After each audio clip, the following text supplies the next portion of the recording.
You're right, Joan. It's cold. It is beginning to feel a lot like, I don't know what, but an Arctic blast out there. Holy mackerel. First thing people got to see of me this morning is as Sam turned on the camera was me blowing my nose. That's how bad it is this morning out there, and it is freezing cold. I love the hat adornment. Okay, so just so we're clear, this hat and I go back a long way. Okay. So go ahead, get your jokes out now. Sam, Joan, you want to, people on the Super Text line, get your jokes out right now. It is the first morning that I have broken out my hat that I wear every single year when it gets really, really cold. And my nose is running a lot, and I'm trying to catch up to it. But I think it's going to be a rough morning for yours truly. Now, all that to say, not only, yes, is it really cold outside, but, Joan, the news is hot. Oh, the news is really hot The news today. is hot. We've got, of course, government shutdown is about to be shut down. Do you see what I did there? Shutdown is about to be shut, whatever. Anyway, the government is apparently now going to be back open. We've got a lot to talk about there. We have a lot of guests today, as a matter of fact, and I think they're all pretty darn good. 6:05, we're going to start out with Congressman Tim Burchett, and, of course, now the Senate continuing resolution. Democrats basically caved is what it's going to come down to. We're going to get into all of this, but Tim Burchett is going to join us at 6:05 here on Nashville's Morning News, and his side of the Capitol building, if you will, the House of Representatives, they will now look at this continuing resolution. Hakeem Jeffries is out there talking tough. Hakeem Jeffries is saying, we're going to fight this. We're going to fight. Oh, you're kidding me. Oh, yeah, but, I mean, that's what they got to do. I mean, that's what the Democrats going to do, but they don't have any power in the House of Representatives. The Democrats really don't. So they're going to talk tough, but ultimately the Republicans are going to pass this. And ultimately, because I don't think anybody wants to mess with this in the House of Representatives. I mean, I'll ask Tim Burchett, but I don't think that with the bipartisan, because remember, look at the Republicans being all bipartisan and stuff, right? So the Republicans were able to convince, I think it's eight total Democrats to come over to their side. By the way, you know who did not come over to the Republican side? Chuck Schumer. Have you seen have you heard the rumors about AOC and what she had to say to Chuck Schumer? Oh, no. This is the time that we start popping popcorn and going, this absolutely is get so right. Interesting. Well, and this whole thing started, they came to an agreement. Is it actually signed yet? I don't know if it's actually, because it's just so you folks know, it's a whole process that they've got to get through. Like this was actually, I believe, just a test vote. But now that they know that they have the votes, now they've got to go through, all of the nuts and bolts of the different bills, and they got to do all that kind of stuff. Some procedural things to get all of this done. So, but they do have the votes. Now it is just a slide on ice to get all of this taken care of. Now, Donald Trump, we had an indicator yesterday that things were looking pretty good. This was the president saying that, looks like we've got a deal. Looks like we're getting very close on the shutdown. We'll never agree to give any substantial money or any money to really prisoners, illegals that come into our country. And I think the Democrats understand that. And it looks like we're getting close to the shutdown ending. You'll know very soon. Thank you very much. Now, John, if you want to use my saying the shutdown's been shut down, if you want to use that, do I feel free to do that today? You can. Wow, Dan. You know what? Put a hashtag on it. Magnanimous. I'm telling you what. You put a hashtag on it, and it'll be a great thing. Can't wait to use that. It is clear, when I woke up this morning and I saw what was going on, I thought, okay, so let's see if really did the Republicans really win on this one? Because you know how this typically works, especially Joan. You spent so much time in Washington D.C., and so you know how both sides spin. Yeah, there's not one happy camper when it comes to the left. Right. I mean, there's like Chuck Schumer. I've got all kinds of audio, but bottom line is everybody is admitting on the left-hand side. Everybody is saying, "Oh, we lost it. We lost this fight. The shutdown was not working. The Republicans refused to cave. And so you now have 8 Democrats joining their Republican rivals to end the longest shutdown in history. Ultimately, winners and losers, it was the American people that lost, right? The military wasn't paid. Federal workers were not paid. Some lost their jobs for now, but part of this is now they're all going to be rehired. I'll let you folks decide whether or not that is a good thing, because I think that some of those federal workers that lost their jobs probably should have lost their jobs, but we'll save that for another day. SNAP benefits, of course, we all know that many Americans, millions of Americans lost those SNAP benefits.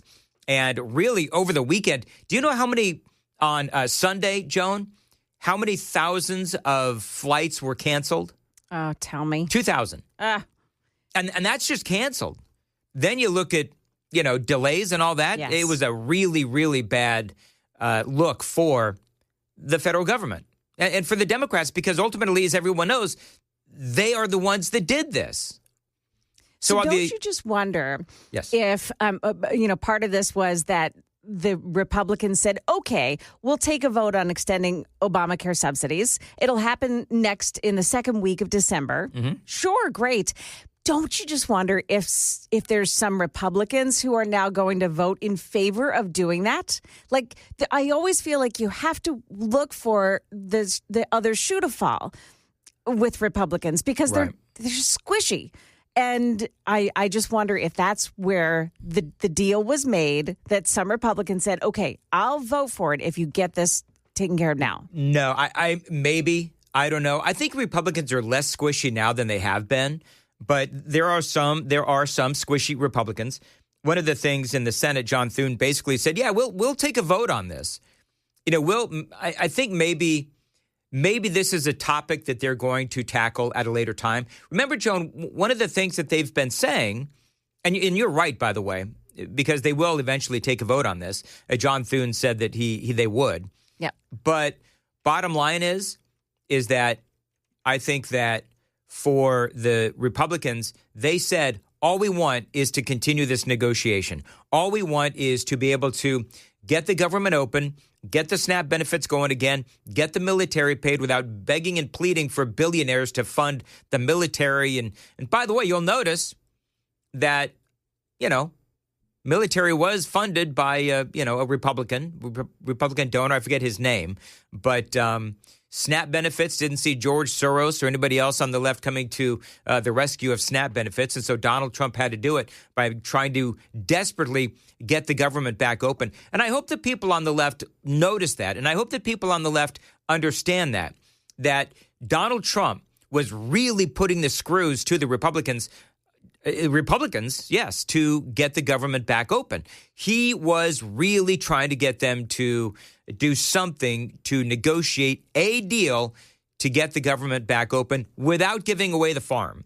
And you just heard I played an audio bite from President Trump saying we're not going to give a bunch of health benefits to illegal aliens. We're not going to give a whole bunch of SNAP benefits to illegal aliens. And basically the bottom line is, it seems to me anyway, that Republicans pretty much got everything that they wanted. I mean, maybe I'm wrong on that. I'll get with Congressman Tim Burchett coming up at about 6:05, 6:06, and he'll tell us what he thinks.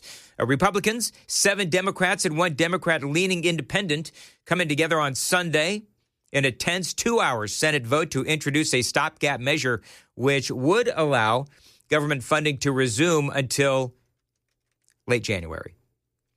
Are we going to go through all this again in January?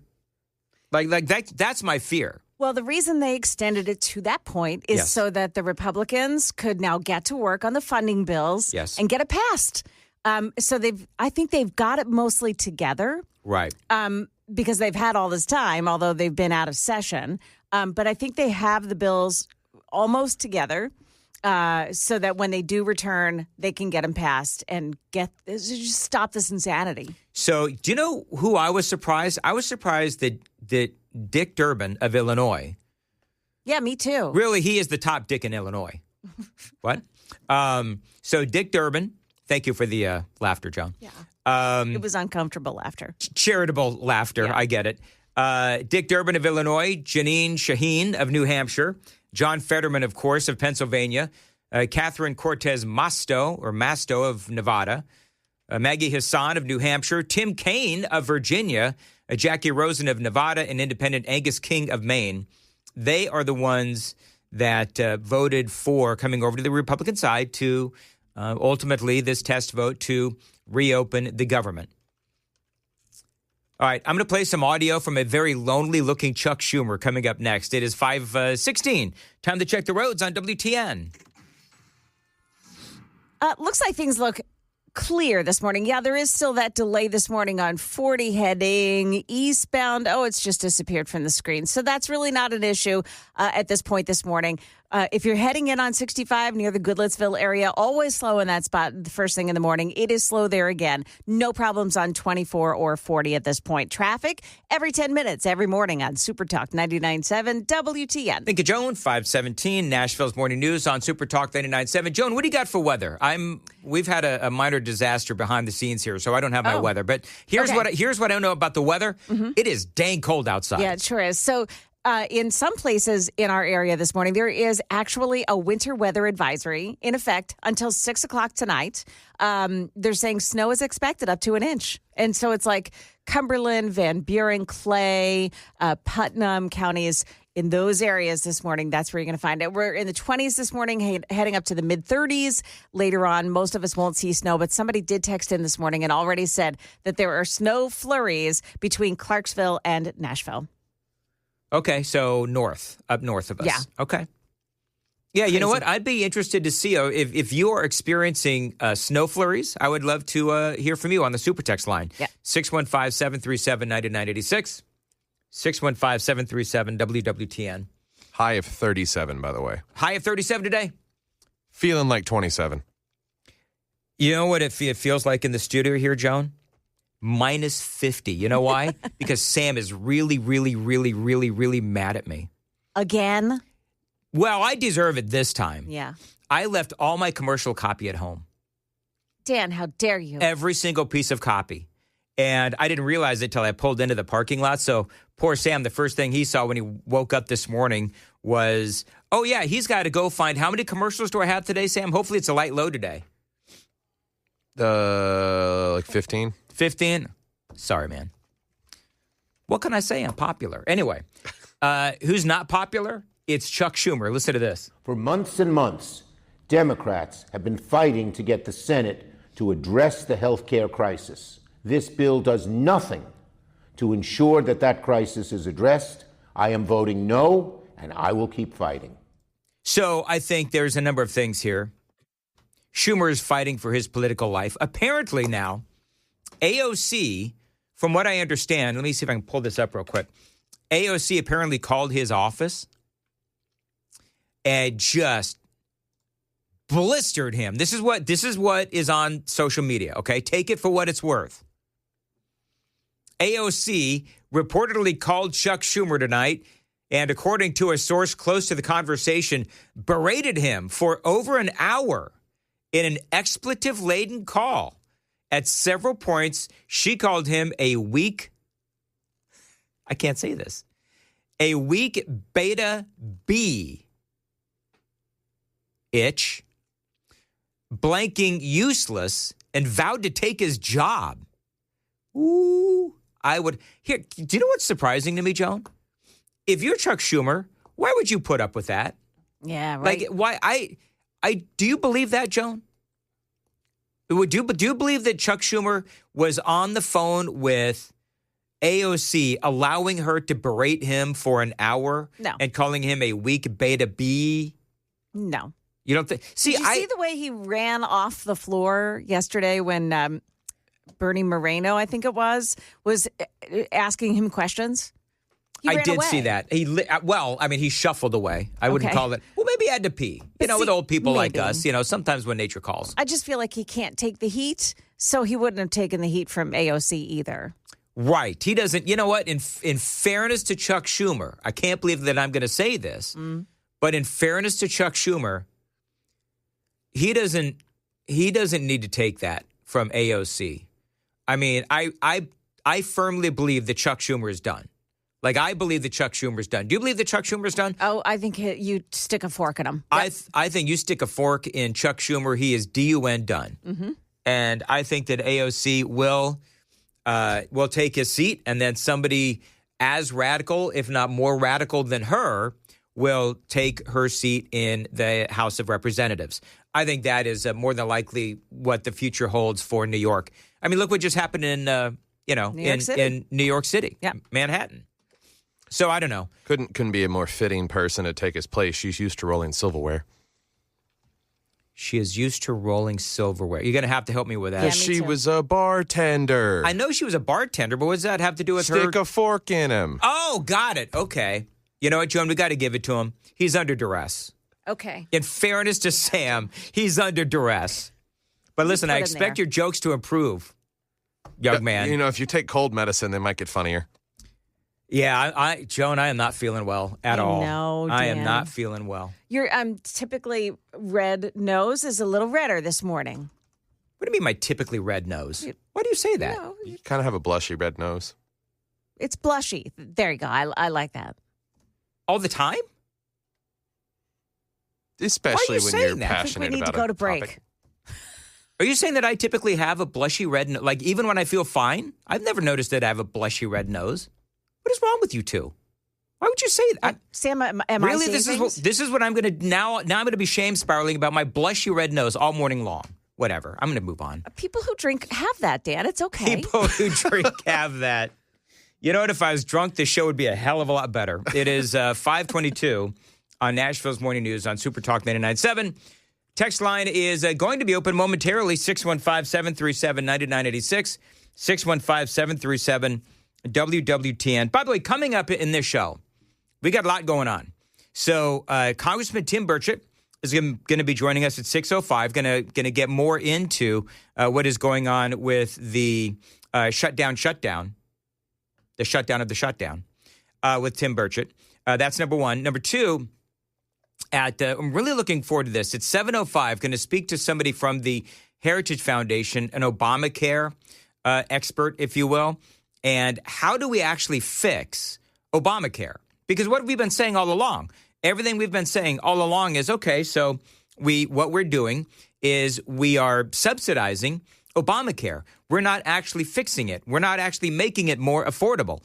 So probably my second or third question to said expert from the Heritage Foundation is, how do we make it more affordable? I mean, forget about left versus right. How do we just, as a government, how do we make Obamacare, because it's not going, just here's the deal, folks, it's not going anywhere.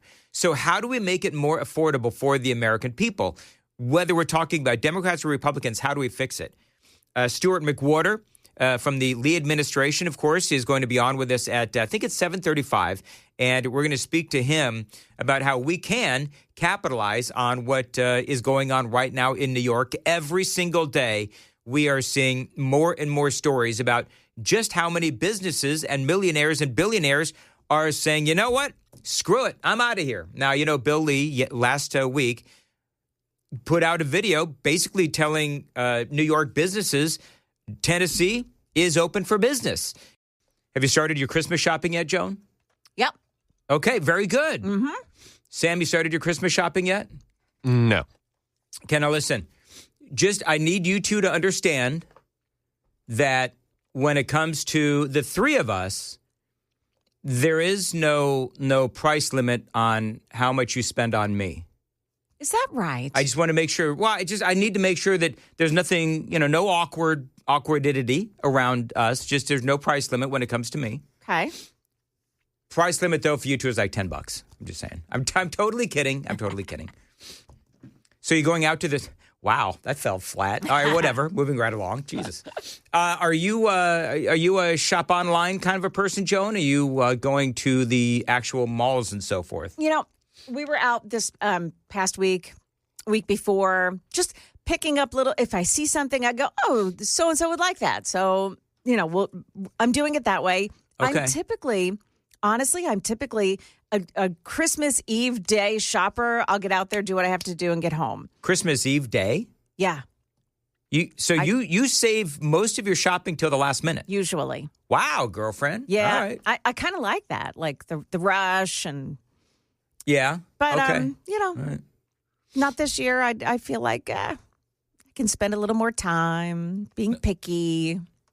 My father-in-law bought my gift in like August. Oh. Yeah, he is one of those people, man. He wants to be done by like Thanksgiving. Wow. You walk into Home Depot and Lowe's and all these places, they've completely skipped over Thanksgiving. Oh yeah. Like they've now got the Christmas inflatables out. Yeah. And Amy's got her eye on like 100-foot Santa Claus. Oh no. I know. You know what, Joan, you'd be proud of me. I was like, honey, we can't do that. We're not doing that. Hey, by the way, have you heard Donald Trump do play-by-play? No, I haven't. It's not very good. I'm just going to tell you. Okay. So, and I have not heard all of this, but I'm going to assume that the president did not drop an F-bomb. But in the midst of all of this turmoil that is going on in Washington, D.C., I need some video here. The president was off to the Commanders game, the Washington Commanders, otherwise known as the Redskins. Did a low-flying flyover. They did do a low-fly flyover. Yeah. And I guess they asked him to do some play-by-play. I've not heard this yet. Joan hasn't either. Sam apparently hasn't. So listen to President Donald Trump doing play-by-play. And if I get some audio here, Sam, if we could. Would you like to call a play? Well, I would like to do that if you'd like me to, but I will say that your second string, your backup quarterback is a good quarterback, and he's had some very good games for you, and your first string quarterback has the potential, I think, to be a great quarterback. He's got to stop the injuries somehow. He's got to stop the injuries. And let's see, we have a very... Joan, I'd like to stop my cold. Can I just somehow magically stop my cold? Sure, Dan. Okay. Important. I think this is a very important couple of plays. Here we go. Second and 7. You're right, 2nd and 7. Let's see what happens. Whoa. That's all right. Krosky Merritt. Not bad. Takes it down to the 5-yard line. That's right. Okay, so just so we're clear, whoa, and that's not bad, is not play-by-play. just so we're clear, I'm not complaining about the president. He's color commentary, okay? But he is much more of a color commentary kind of guy. You know, like, for example, when he talked about Nancy Pelosi being vile. That was spot on color commentary. Here's a little bit more. Right, that's right. Good runner. There we go. This is a very big play, don't you think? I think they have to get a touchdown. Let's put it differently. They just have to get a touchdown. There we go. Now you're doing my job, because that's what I was going to say. They have to get a touchdown. Just forget about the play. They have to get a touchdown. So you've done my job, now you've done his job. Right. You're a regular here in the broadcast booth. Well, let's see how they do. I think they have a good team. And I think Detroit's been amazing. That trade was such a great trade. For both. You'll notice he's very careful not to anger the Detroit, Michigan fans by saying, anything bad about the Lions, who I guess made some sort of a big trade. I have no idea what it was. Teams. For LA and Detroit. Yeah, I agree. People always look at it and try to say, here's immediately. Samuel, and he is knocked out of bounds. All right, so again, not much of a play-by-play man, Donald. It's like the one thing he can't do. He can't do play-by-play, which is fine, because to be perfectly honest, I don't think he knows any of the players. You know what I bet you, though? Not. I bet you Donald Trump could do play-by-play of, like, wrestling. I think he because isn't he really into wrestling? With MMA, yeah. With MMA or whatever that is. He loves those kind of sports. Yes, that is exactly right. Okay, there has been, and I asked Sam if he had heard of this, and he has not yet. Joan, have you heard about what happened with the Major League Baseball cheating scandal? I have. Oh, my gosh. I know. So real quickly, I want to put this sort of in like a little bit of perspective, because I actually find this really interesting, because you now have two major league pitchers who, I don't know if they're actually going to send them to jail, but two pitchers have been busted for rigging pitches. Emmanuel, I think it's Clase, C-L-A-S-E, Clase, and Luis Ortiz. Now, both are with the Cleveland Guardians. This is from the Daily Mail. The pair were previously being investigated by the league itself, with a spokesperson revealing on Sunday that Major League Baseball chiefs immediately contacted federal law enforcement, fully cooperating throughout the process. Do you know what I can't wait for? I can't wait for Stephen A. Smith. Remember that whole thing with Stephen A. Smith? I wish I had the audio. Remember when Stephen A. Smith, when the DOJ busted the was it basketball players? Was it basketball players in the cheating scandal? Yeah. And Stephen A. Smith had this whole thing about how Donald Trump was coming. Do you remember that? Yes. I mean, he said it, to the point where it was just like, okay, we get it. Donald Trump is coming. He said it like 6, 7 times. Turns out, of course, Stephen A. Smith was completely wrong because the investigation with the NBA cheating scandal dated back to the Biden administration, and then it segued into the Donald Trump administration. So Stephen A. Smith completely wrong on all of that, but whatever. So it'll be interesting to see what he says here because this is an investigation that originally began within Major League Baseball, and then they gave it to the authorities, if you will. Sunday, Ortiz was arrested in Boston after he and Clace were charged on multiple counts, including wire fraud conspiracy, money laundering conspiracy, and bribery. Joan, do you know how much they made in this cheating scandal? No. About $5,000. Really? They'd throw their careers and put themselves in a place where they could be jailed? Yes. Emmanuel Clace, $20 million contract. He's got a $20 million contract. Not anymore. And now he faces literally jail time, and I believe, more than likely, that his baseball career is finished. Oh, nobody will ever hire him again. And Luis Ortiz made $782,000 a year. He's kind of just getting started.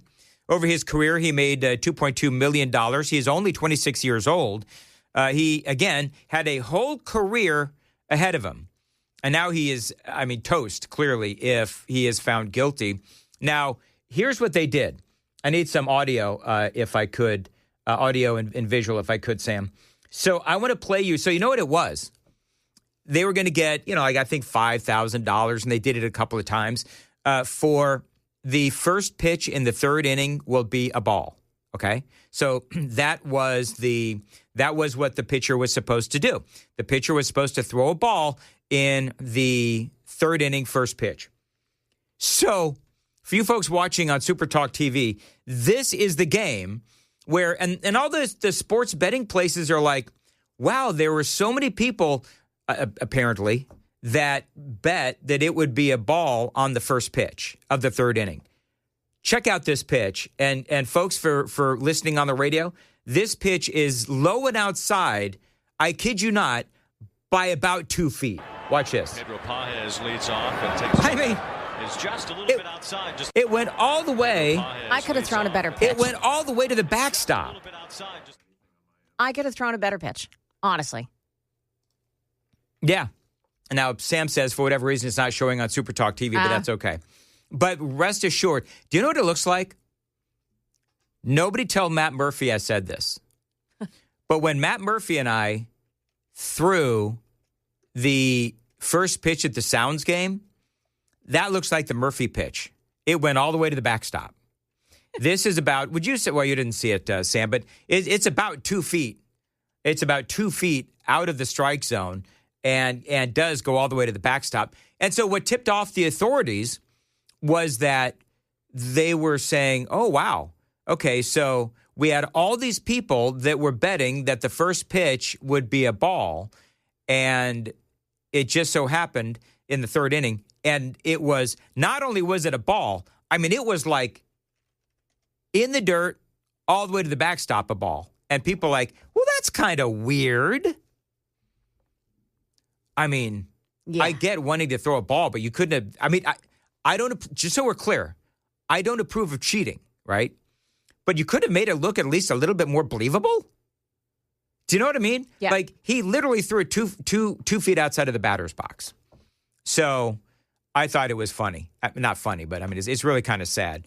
I think you actually said a while back, Sam, when we were talking about the NBA cheating scandal, you were like, you know what? When you have betting on professional sports, which is now legal, these are the kinds of things that happen. And you're right. These are the kinds of things that happen. Somebody went and wrote an article apparently after this was announced about the history of cheating just in Major League Baseball, obviously going all the way back to Pete Rose. But before that, apparently there's been cheating in baseball since the 1860s. Well, the Chicago Black Sox, Remember the Chicago Black Sox? What is that, 1918? Is that when that was? Well, this starts at 1865. The New York City Mutuals make history, where they apparently 3 members of the team conspired with a gambler to throw a game to the Eckfords of Brooklyn. The Eckfords of Brooklyn? Yeah. Okay. And, apparently it's been going on for over 100 years at this point. All right, so it doesn't have necessarily to do with online betting. But that's just made it a lot easier. It's been going on for a long time. Do you know what it is? A lot more people can cheat then. But how do all those people know? Maybe it's mafia is probably involved because the mafia was involved in the NBA cheating scandal. But that's the question. Okay, then how do all those people find out that the first pitch is going to be a ball?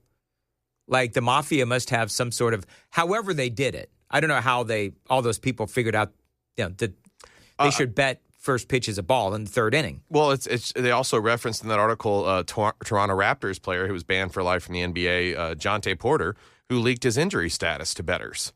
So it can sometimes come from the player themselves, maybe their management, but it is definitely become a lot easier. Well, it has. And as I said, I think more people can make money. So, and I don't understand the stupidity of these people. I don't understand the stupidity of these people throwing away careers where you can make millions and millions and millions of dollars, and you give it up for. I mean, I'm not saying $5,000 to $7,000 is measly to most folks, because it's certainly not, but to them it is. To a major league ball player, I mean, that is like, do you know what that is? That is like per diem money on the road for a week or two. I mean, that's what it is. That's how this money, and maybe they got threatened. I don't know. Who knows? We'll have to see where the investigation goes. But the whole thing for one of those pitchers, I don't know, in the article, is over 2 pitches. Sorry. Is over 2. Yeah, it's a couple. They did literally it a couple of just times. 2 pitches. Yeah, a couple of times. So they made $5,000 to $7,000 each. One of them organized it. One of the pitchers organized it. The other one was the one that actually threw the pitch. So yeah, just crazy and dumb. But that's what they decided to do. And I have a feeling this is not going to be the end of these kinds of investigations or the end of these kind of cases. I'd be willing to bet it's going to be just the start.